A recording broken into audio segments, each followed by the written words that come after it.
Livro do profeta Naum, capítulo de número 3, a partir do versículo 1. Irei ler do versículo 1 ao versículo de número 7, que diz assim a palavra de Deus: Ai da cidade sanguinária, toda cheia de mentiras e de roubo, e que não solta a sua presa.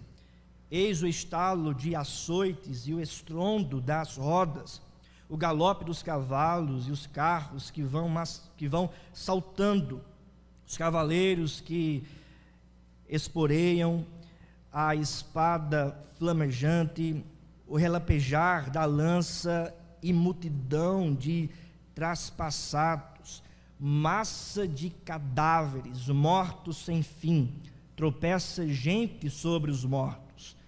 Tudo isso por causa da grande prostituição da bela e encantadora meretriz, da mestra de feitiçarias, que vendia os povos com a sua prostituição e as gentes com as suas feitiçarias.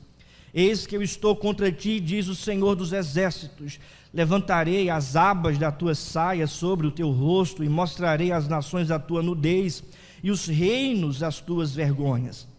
Lançarei sobre ti imundícias, tratar-te-ei com desprezo e te porei por espetáculo. Há de ser que todos os que te verem fugirão de ti e dirão: Nínive está destruída. Quem terá compaixão dela? De onde buscarei os que te consolem? Vamos orar mais uma vez. Senhor Deus, amado Pai, te pedimos, ó Deus, nesse momento, que o Senhor fale ao nosso coração por meio da tua santa palavra, que haja instrução do teu Espírito Santo em nossa mente, alimento espiritual para o nosso coração, que possamos, ó Deus, nesta noite ouvirmos a voz do nosso supremo pastor Jesus Cristo, que de tal modo possamos sair daqui, ó Deus, convictos de que ouvimos a tua palavra e que fomos alimentados pela tua palavra. Ó Deus, que haja nesse momento fidelidade à tua palavra, para que possamos ouvir assim diz o Senhor, ou seja, para que possamos ouvir, ó Deus, somente a verdade que vem do Senhor para as nossas vidas. Assim nós oramos em nome de Jesus Cristo. Amém. Amém. Meus irmãos, há um livro chamado A Cidade de Deus, de Agostinho. Dois tipos de amor fazem dois tipos de cidade, descreve o livro. O amor terreno do ego pende para o desprezo de Deus. O amor celeste de Deus pende para o desprezo do ego. Um gloria-se em si mesmo, o outro no Senhor. Vou repetir. Há dois tipos de amor que fazem dois tipos de cidade. Primeiro, o amor terreno do ego pende para o desprezo de Deus. O amor celeste de Deus pende para o desprezo do ego. Um gloria-se em si mesmo, o outro no Senhor. Quando nós olhamos para esse texto também fala de uma cidade. Não da cidade aqui mencionada, no livro A Cidade de Deus, de Agostinho, a cidade que gloria-se no Senhor, mas essa outra cidade que gloria no ego e despreza o Senhor. Essa cidade é mencionada logo no versículo 1 do capítulo 3, quando ele diz: ai da cidade sanguinária. Essa cidade não é a cidade que ama e tem prazer no Senhor, mas é uma cidade que ama e tem prazer no ego, e por esta razão despreza o Senhor. Portanto, o profeta Naum está sendo aqui levantado por Deus a não apenas sentenciar essa cidade diante da ira e do julgamento de Deus, mas o profeta Naum está aqui tratando deste julgamento que é infalível, desse julgamento de Deus, desse juízo de Deus que é infalível contra a cidade, e essa cidade é Nínive. Se você até mesmo quiser acompanhar esse sermão, está também impresso no nosso boletim, e aí tem espaço para você fazer também algumas anotações. A gente, portanto, olha para esse texto, nós percebemos aqui o profeta Naum identificando a cidade, mostrando quais são os pecados dessa cidade. Por outro lado, mostrando o que é que Deus irá fazer em relação a essa cidade e a consequência de tudo isso. A gente vê, por exemplo, do versículo 1 até o versículo de número 4, o profeta Naum identificando os pecados dessa cidade. Do versículo 5 até o versículo de número 7, o profeta Naum apresentando o que é que Deus irá fazer, vai fazer em relação aos pecados dessa cidade, contra essa cidade, e por fim a consequência que Deus vai dar para essa cidade. O que me chama a atenção é que o profeta Naum, do versículo 1 até o versículo 7, está apresentando esse julgamento de Deus, esse juízo de Deus que vai contra essa cidade, e esse juízo, irmãos, infalível, que não tem falhas. Ele diz no versículo 1: ai da cidade sanguinária, ai dessa cidade. Por quê? Porque o juízo vai chegar. No versículo 2 ele diz: eis o estalo de açoites, o estrondo das rodas. No versículo 3, os seus cavaleiros os esporejam, uma espada flamejante. Ou seja, o juízo de Deus sobre essa cidade vai chegar, e esse juízo é infalível nas palavras do profeta Naum, quando ele diz no versículo 5: eis que eu estou contra ti, diz o Senhor. Ou seja, não há escapatória, não há falhas no juízo de Deus. É por esta razão, meus irmãos, que nós vamos meditar nesta verdade central desta unidade literária, que é o infalível juízo de Deus. O profeta Naum está falando desse infalível juízo de Deus. E a primeira verdade, meu querido, é que é indubitável em razão dos pecados contra o Senhor. O juízo de Deus, ele é infalível porque é indubitável em razão dos pecados contra o Senhor. A palavra indubitável quer dizer não há dúvidas, não há incertezas, ou melhor, há uma certeza, há uma convicção desse juízo chegar, e a convicção e a razão desse juízo chegar é por causa dos pecados que estavam sendo ali manifestados contra o Senhor.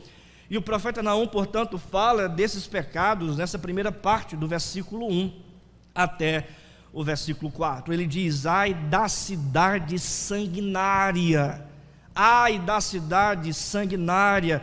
Essa expressão, irmãos, cidade sanguinária, reflete a violência, reflete a crueldade dos ninivitas. Essa cidade é a cidade de Nínive. O que me chama a atenção também, meus irmãos, é que a forma hebraica aqui dessa primeira palavra, sanguinária, está no plural. Ou seja, o profeta Naum está dizendo uma cidade de sangues, uma cidade que está manchada com sangues.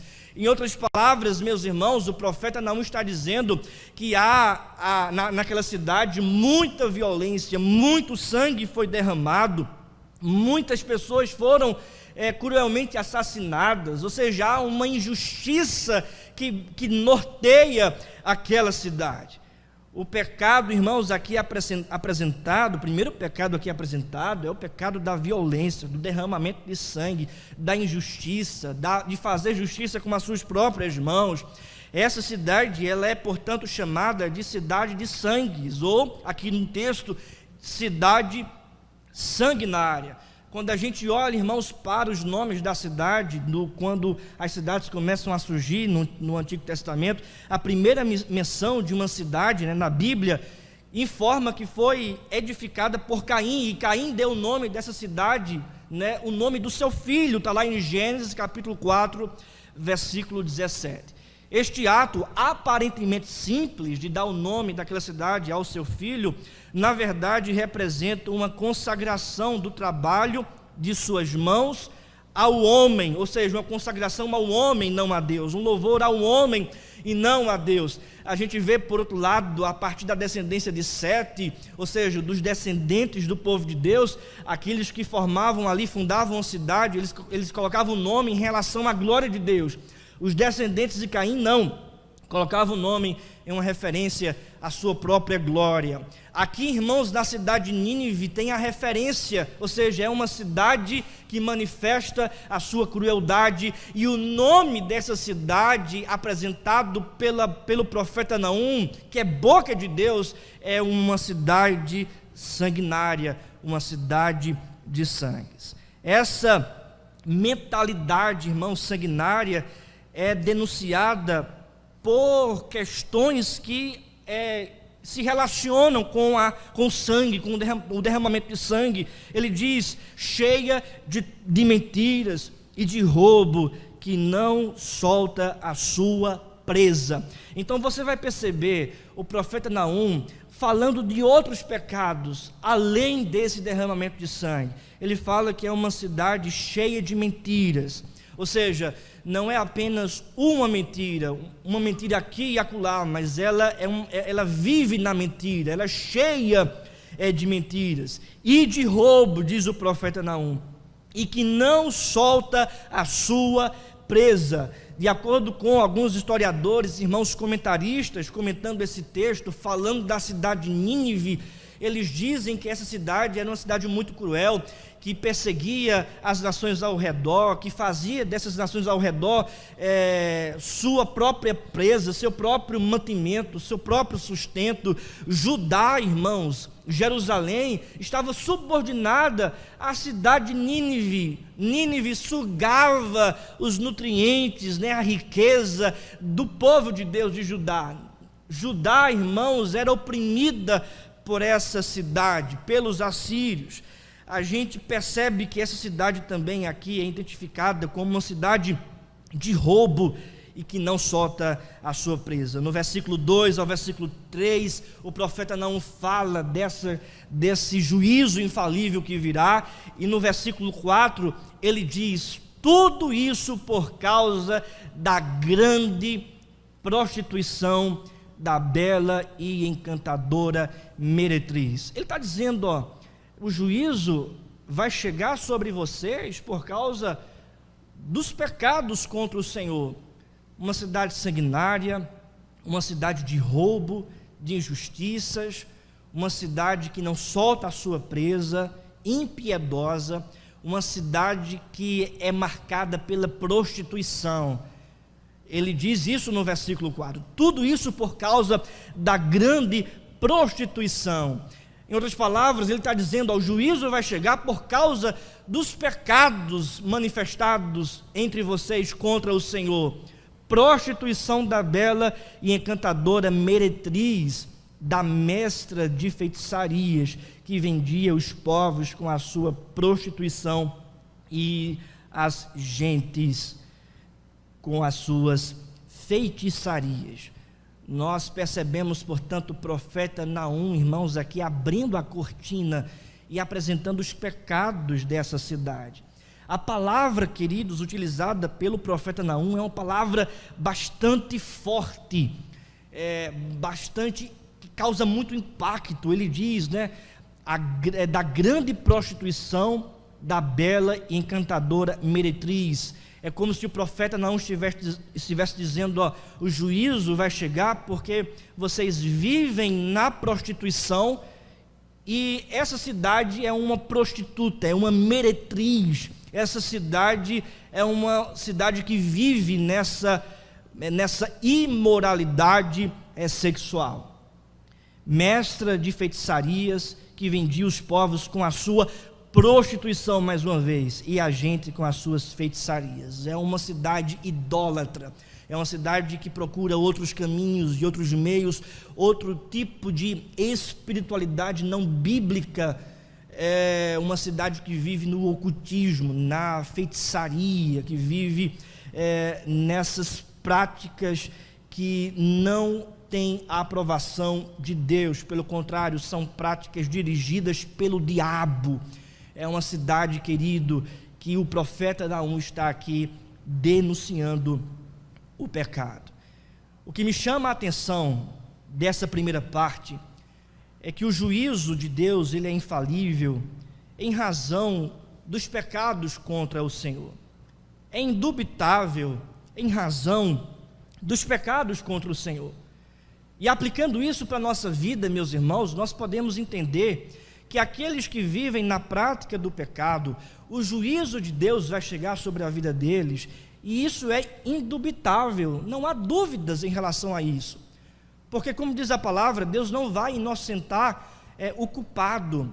O juízo de Deus não é falho e vai chegar sobre todos aqueles que vivem na prática dos seus pecados, que vivem pecando contra o Senhor, que vivem entregue nas suas próprias paixões.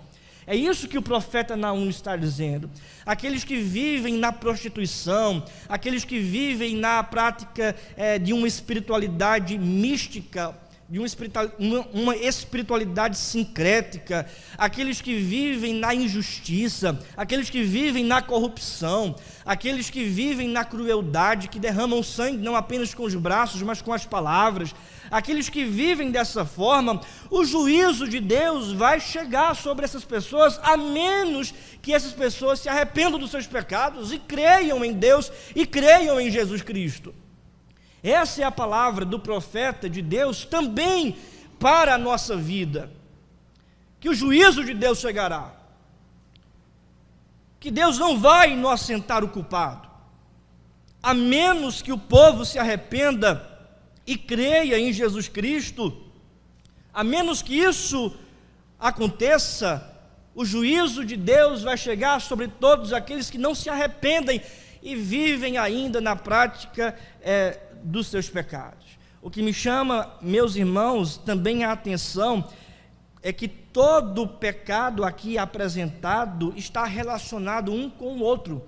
É uma cidade que derrama sangue, é uma cidade que vive na mentira, é uma cidade que rouba, é uma cidade que pratica injustiça, é uma cidade que é impiedosa, não solta a sua presa, é uma cidade que vive na prostituição, na feitiçaria, no ocultismo, numa religiosidade sincrética, longe da verdadeira palavra de Deus. E aqui, irmãos, a gente entende o seguinte, que um pecado sempre chama o outro. É isso que diz a palavra de Deus no Salmo 42, um abismo chama o outro, um abismo sempre chama o outro. É como ondas que se arremetem contra mim, ou seja, uma onda vem, mas outra onda chega. As ondas na praia não param. Assim é o pecado. Quando um homem, uma pessoa, um povo dá brecha para um pecado entrar, esse pecado é um abismo para um outro pecado. Essa onda é uma outra onda que vai chegar. Porque o pecado, irmãos, é um abismo profundo que leva pecadores à destruição, à ruína. É por esta razão que o crente, o cristão, não pode flertar com o pecado, não pode flertar com aquilo que desagrada a Deus. Ah, pastor, mas é uma coisa pequena. Ah, pastor, mas é uma coisa que ninguém sabe, é uma coisa que não é tão grande assim, não é um pecado tão grande assim. Querido, não flerte com o pecado. Para Deus não existe pecadinho e pecadão. Na palavra do Senhor não existe isso. E se você flertar com o pecado, esse abismo vai chamar outro abismo, um pecado vai chamar outro pecado, e é bem provável que daqui a um tempo, vivendo assim, você esteja totalmente destruído, laçado pelos pecados. E o profeta Naum, portanto, abre a mentalidade daquele povo, abre também a mentalidade do próprio povo de Deus, Judá, para não flertar com nenhum tipo de pecado, porque um abismo chama outro, e daqui a pouco a pessoa está em destruição, e o juízo infalível de Deus chega, porque o pecado, ele não está sozinho, o pecado sempre vem com outros pecados. Há um autor chamado Palmer Robertson, comentando esse texto, que ele diz o seguinte: essa mentalidade sanguinária se denuncia por uma interminável mentira, extorsão e fraude. E aí ele diz, abre aspas, nenhum pecado pode existir sozinho. Nenhum pecado pode existir sozinho. O ninho de víboras no coração do pecador é sempre chamado legião. um ninho de víboras no coração do pecador é sempre chamado legião. Ou seja, o pecado sempre chama o outro. É por isso que o cristão, o povo de Deus, não pode flertar com nenhum tipo de pecado. A nossa mente deve estar bem alicerçada e fundamentada em obedecer a Deus. O nosso coração, irmãos, deve estar bem comprometido e laçado pela lei de Deus e obedecermos à lei do Senhor. Essa é a exortação, irmãos, do profeta Naum.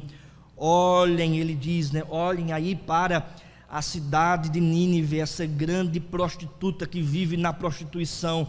É por esta razão que o juízo de Deus vai chegar sobre essa cidade, sobre esse povo, e esse juízo é infalível por causa da certeza dos pecados dessas pessoas contra o Senhor.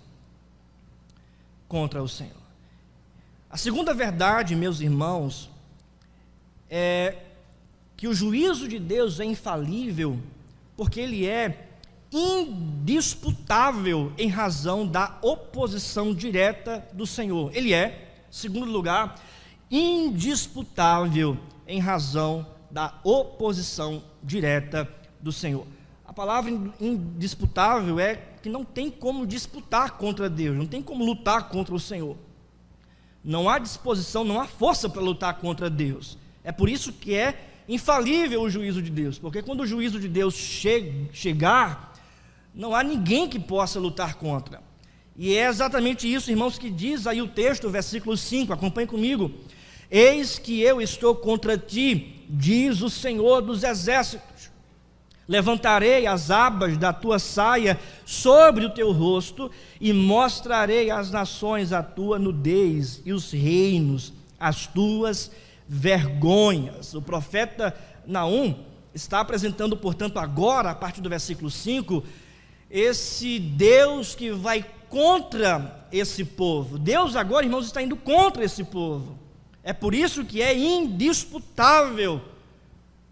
Não há disputa, não há luta, não há força, em razão dessa oposição direta de Deus. No versículo 6, continua o texto dizendo: lançarei sobre ti imundícias, tratar-te-ei com desprezo e te porei por espetáculo. O profeta Naum, irmãos, está aqui manifestando a voz de Deus, e é como se Deus tomasse a voz do profeta Naum e falasse na primeira pessoa, dizendo: agora sou eu que estou contra ti, é eu que estou falando tudo isso. No versículo 2 e no versículo 3, o profeta Naum, tratando desse juízo, ele está tratando aqui do inimigo opressor que vem e destrói a cidade, cerca a cidade, toma a cidade, saqueia a cidade e com crueldade e poder avassalador destrói, e a cidade fica em ruínas. Agora, no versículo 5 e 6, o profeta Naum está descrevendo quem está por trás de tudo isso. E ele está dizendo: eis que eu estou contra ti, diz o Senhor. Ou seja, a destruição de Nínive está acontecendo porque Deus está contra Nínive. Deus está em oposição direta contra a cidade de Nínive, diante dos seus pecados. E é por esta razão que o juízo de Deus ele é infalível, porque Deus está aqui em oposição direta contra os ninivitas, e vai acontecer, portanto, essa destruição, esse juízo, e é por esta razão que é infalível, porque ninguém pode disputar, ninguém pode lutar, ninguém pode medir forças contra o Senhor, minimizar o poder de Deus e dizer: Deus, isso não vai acontecer. Não, ninguém pode fazer isso. Quando Deus, portanto, decreta o seu juízo contra um povo, contra uma cidade, contra alguém, não há ninguém que possa ir contra o poder de Deus, contra aquele que está fazendo oposição direta, que é o próprio Senhor. Eis que eu estou contra ti, diz o Senhor dos exércitos. E veja, está tudo aqui os verbos na primeira pessoa do singular: levantarei, mostrarei, lançarei, tratar-te-ei. Ou seja, é como se Deus estivesse dizendo: é eu que vou fazer isso com vocês, é eu que irei julgar vocês, é eu que irei manifestar o juízo o meu juízo sobre vocês. E aqui, meus irmãos, algumas descrições. Primeiro, Deus irá levantar as abas das saias de Nínive sobre o seu próprio rosto. Deus irá levantar as abas das saias de Nínive sobre o seu próprio rosto. Diz aí na primeira parte: levantarei as abas da tua saia sobre o teu rosto. Em outras palavras, aquela cidade que era uma cidade mentirosa, uma cidade que vivia na prostituição, uma cidade que vivia no encanto, encantando os homens, encantando as pessoas, para que essas pessoas também entrassem nessa prostituição, uma cidade mentirosa, uma cidade ilusória, aparentemente uma bela cidade, aparentemente um povo belo, um povo bonito, um povo talvez charmoso, porque o texto diz, bela e encantadora, que encanta os olhos, que ninguém vê a vergonha, que ninguém vê a destruição, que ninguém vê a podridão que está por dentro, que está por trás.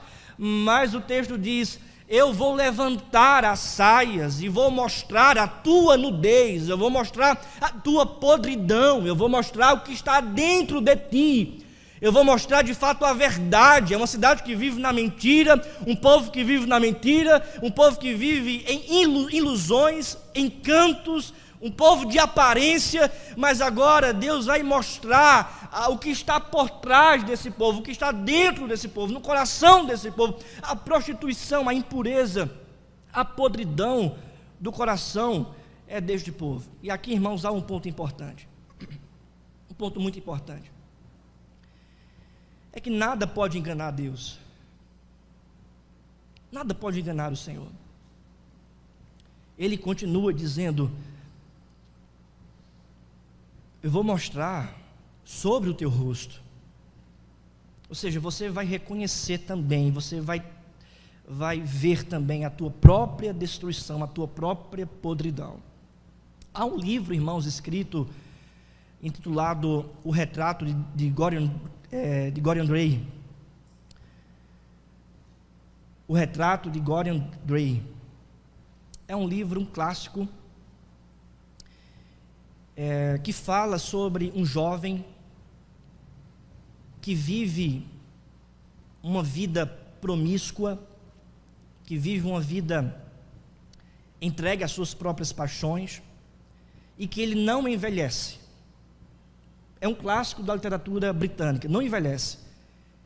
E o autor diz que ele vive para satisfazer os seus pecados. Ele vive em orgias, ele vive nas prostituições, ele vive se entregando às bebedices, ele vive se entregando aos prazeres desse mundo, e ele vive muitos anos e muitos anos, e ele não envelhece. Mas o retrato envelhece. Toda a podridão da vida dele passa para o retrato dele. Embora ele está ali manifestando a sua juventude e manifestando de um modo promíscuo que desonra Deus, e ele não está envelhecendo, nem o seu corpo não está ficando podre, mas o seu retrato, cada ano que passa, cada século que passa, está ficando cada vez mais podre. O retrato fica tão podre que toma conta da parede, que toma conta da casa toda. E o fim daquele jovem é a própria destruição. É a própria destruição. E é exatamente isso, irmãos, parafraseando aqui o profeta Naum, que as pessoas podem viver até mesmo escondendo com uma ilusão, vivendo talvez, encantando as pessoas com um certo tipo de aparência, mas no fundo, aqueles que vivem na prática do pecado estão, irmãos, se destruindo, estão caminhando na podridão, e no final das contas o juízo de Deus chegará sobre também esta pessoa, porque o juízo de Deus é infalível em razão dos pecados contra o Senhor, em razão dos pecados contra o Senhor. Segundo, Deus deixará as nações e os seus reinos verem a nudez e a vergonha de Nínive, diz o texto, e mostrarei às nações a tua nudez e os reinos as tuas vergonhas. Ou seja, não somente eles se darão conta da própria destruição, mas também as nações verão o juízo de Deus sobre a cidade de Nínive. As nações, o povo, até mesmo o povo de Deus, Judá, verá, irmãos, que Deus ele é justo, que a cidade de Nínive vai se dobrar diante do Deus que é Rei dos reis, Senhor dos senhores, e que aqueles que se exaltavam com seus pecados agora serão humilhados diante de todas as nações. Isso reflete muito, irmãos, o que vai acontecer por vir. A palavra de Deus diz em Romanos capítulo 14, versículo 11 e 12, como está escrito: por minha vida, diz o Senhor, diante de mim se dobrará todo joelho e toda língua dará louvores a Deus. Assim, pois, cada um de nós dará contas de si mesmo a Deus. Haverá um dia, meus irmãos, que Cristo voltará, e nesse dia as nações verão o Deus que é justo, e aqueles que vivem na prática do pecado serão, irmãos, julgados pelo Senhor, receberão a ira de Deus. O povo de Deus que sofre diante das corrupções, opressões deste mundo, verá, irmãos, esses que hoje se exaltam, esse povo verá, irmãos, a destruição diante do juízo infalível do Senhor. Deus, ele vai fazer isso e vai mostrar para todas as nações. O profeta Ezequiel, no capítulo 7, 17, diz o seguinte: toda mão ficará pendendo, frouxa, e todo joelho ficará como água, de tão fraco. Ou seja, quando Deus voltar, quando Cristo vier, irmãos, não há aquele que possa impedir, aplacar o poder de Deus. Todos se dobrarão. Todo joelho vai se dobrar, toda língua confessará que Jesus Cristo é o Senhor. A terceira verdade, Deus lançará imundícia sobre a cidade de Nínive. Está aí no versículo 6, lançarei sobre ti imundícias, ou seja, a própria causa da destruição estará sobre essa cidade, sobre esse povo, marcada com as impurezas internas do coração. Deus porá um fim àquelas falsidades fingidas dos ninivitas, desses hipócritas, homens que vivem na ilusão. Agora essas impurezas serão lançadas por Deus contra esse povo. Deus zombará de Nínive como louca. Veja aí no versículo ainda, tratar-te-ei com desprezo e te porei por espetáculo. Ou seja, Deus zombará da cidade de Nínive. E quinto, Deus apresentará Nínive como um espetáculo. Ou seja, a cidade de Nínive era também marcada pelos espetáculos que ela mesma fazia com as suas invasões, com a sua crueldade. As nações vizinhas, elas eram oprimidas pelos assírios, pelos ninivitas, e eles achavam isso um espetáculo. E aí o profeta Naum está dizendo: é Deus que vai fazer agora de vocês um espetáculo. A manifestação do juízo de Deus virá sobre a vida de vocês. Ou seja, é Deus que está fazendo tudo isso. E no versículo 7, portanto, ele conclui dizendo: há de ser que todos os que te virem fugirão de ti, e dirão: Nínive está destruída, quem terá compaixão dela? De onde buscarei os que te consolam? De onde buscarei os que te consolam? Ninguém terá compaixão dela, porque foi uma cidade, irmãos, opressora, uma cidade que matava, que destruía, que derramava sangue. O povo de Deus estava sendo oprimido por essa cidade. Quando o juízo de Deus chega sobre essa cidade, o povo, portanto, é liberto, e o povo, portanto, louva ao Senhor. As nações dizem o seguinte: Quem é que vai ter compaixão dessa cidade que tanto nos oprimiram, né? Quem é que vai ter misericórdia dessa cidade que oprimia a gente, que sugava os nutrientes da gente, que manifestava jugo sobre nós?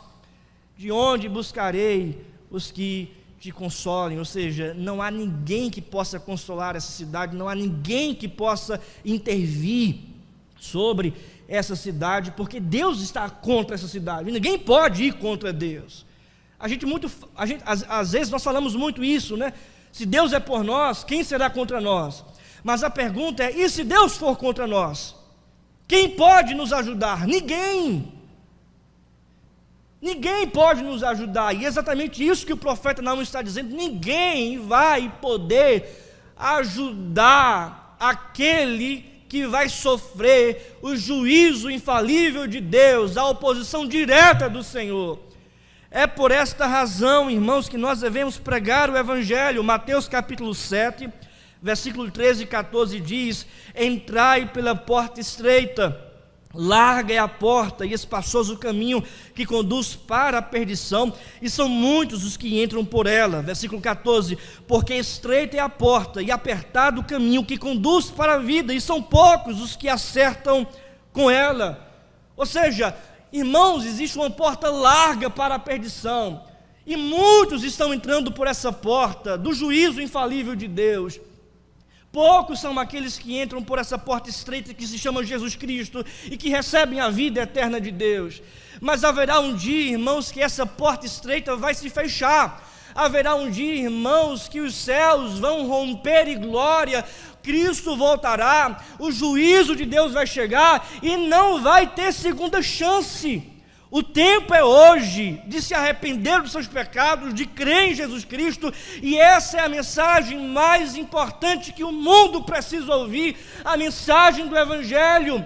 Clamem a Deus enquanto ainda dá tempo, clame ao Senhor e peçam a Deus por graça e misericórdia, se arrependam dos seus pecados, vivam para o Senhor, porque um dia Cristo voltará com juízo, e nesse dia não vai ter uma segunda chance, porque o tempo é hoje. Essa verdade, irmãos, é a verdade que nós cremos. Nós, como igreja reformada, nós não cremos em uma segunda chance após a vinda de Cristo. Nós não cremos em um ajeitado após a vinda de Cristo. Nós não cremos, irmãos, em jeitinho brasileiro após a vinda de Cristo.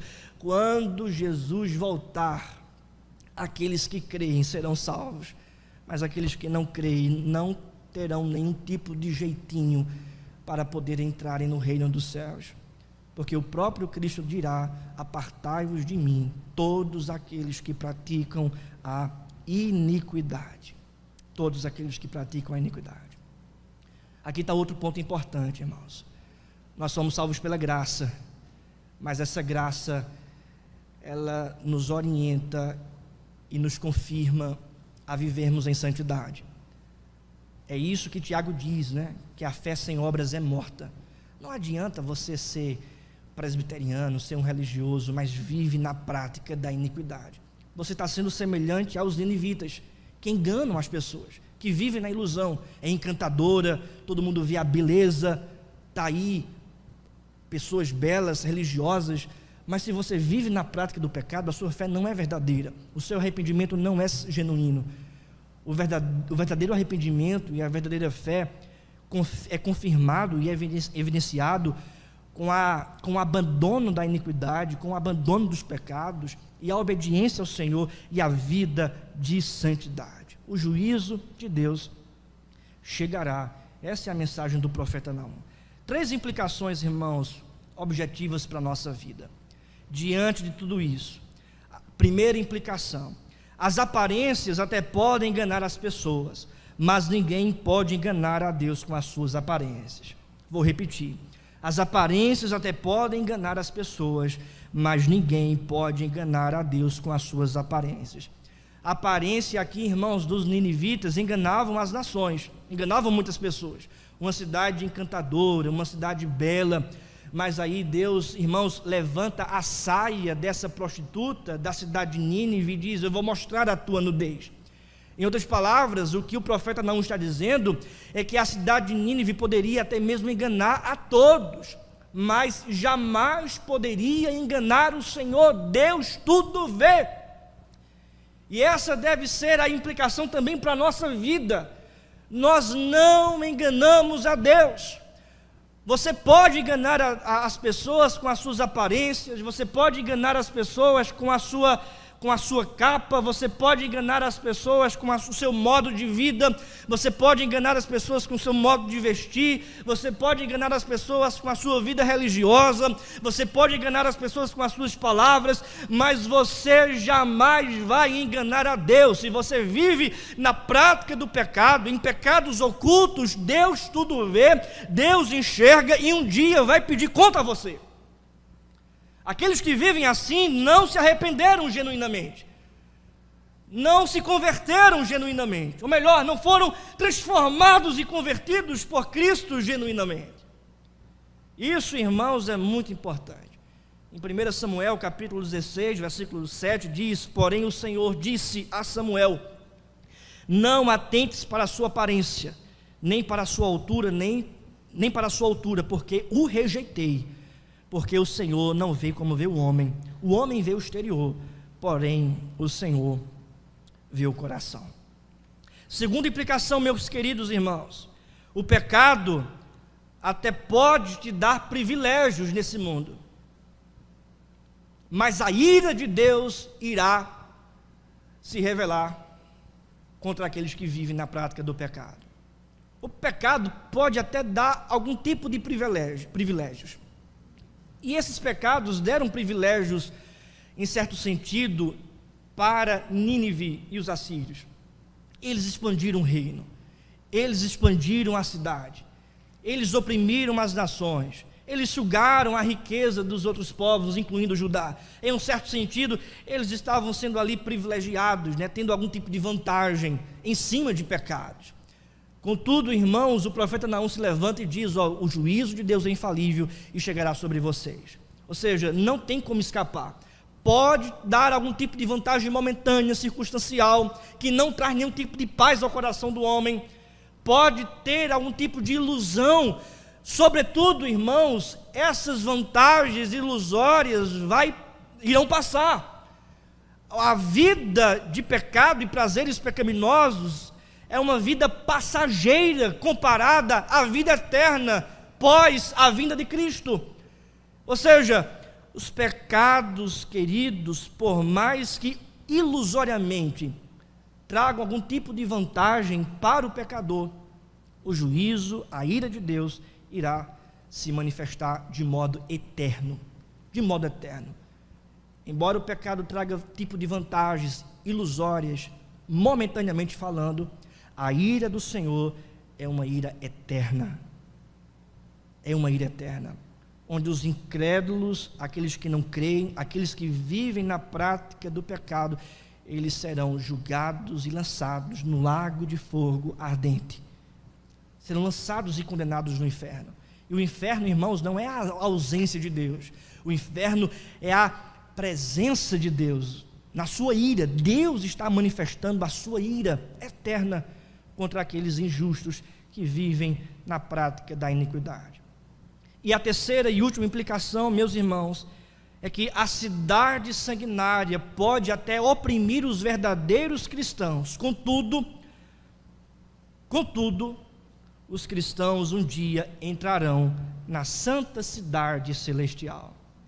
A cidade sanguinária pode até oprimir os verdadeiros cristãos. Contudo, um dia os verdadeiros cristãos entrarão na santa cidade celestial. É essa verdade também, irmãos, que o texto apresenta. Ai da cidade sanguinária, essa cidade será destruída. Essa cidade que oprime o povo de Deus, essa cidade será destruída. Por que será destruída? Por causa da misericórdia do Senhor da misericórdia do Senhor em relação à cidade de Jerusalém. Jerusalém, irmãos, que é a cidade de Deus na antiga aliança, capital de Judá, estava sendo oprimida pelos ninivitas. Então, quando o juízo de Deus chega sobre os assírios, de um certo modo, Jerusalém está sendo liberta das opressões dos ninivitas, e eles podem agora viver na bonança e na paz causada pelo juízo de Deus, destruindo os opressores, os inimigos, e dando paz e alegria para aqueles que vivem na cidade de Jerusalém, que é a capital de Judá, a cidade do povo de Deus. E aqui, irmãos, está a lição.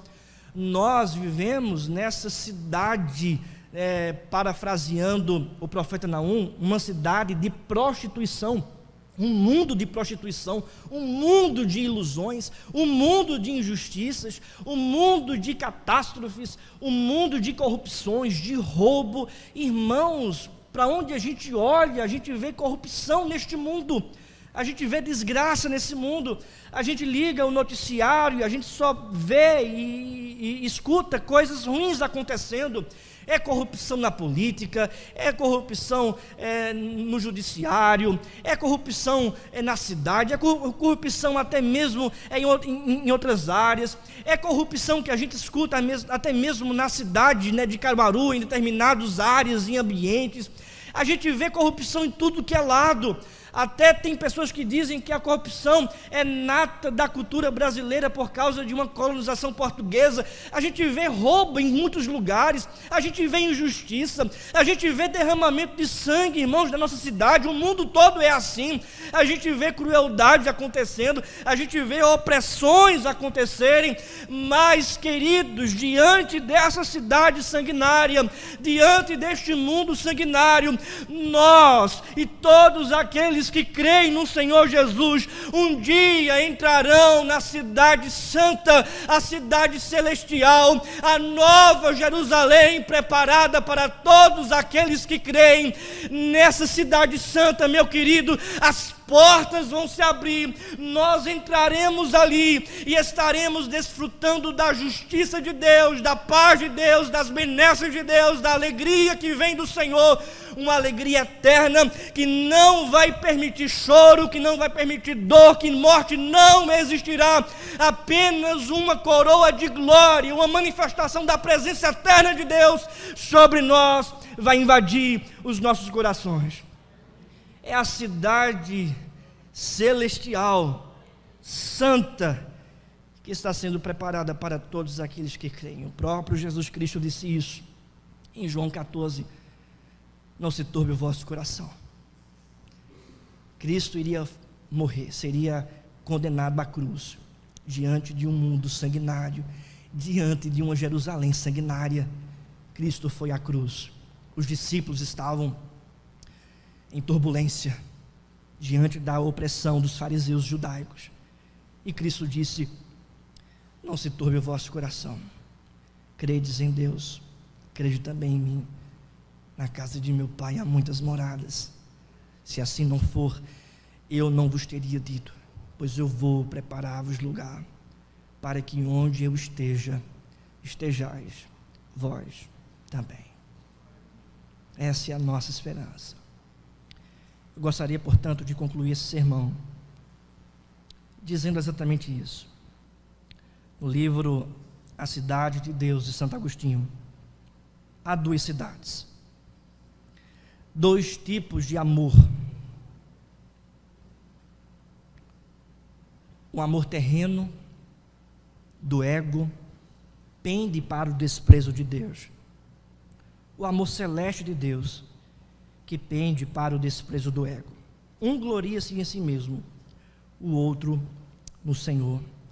E a pergunta é: em que cidade você está? Fiquemos de pé e vamos orar.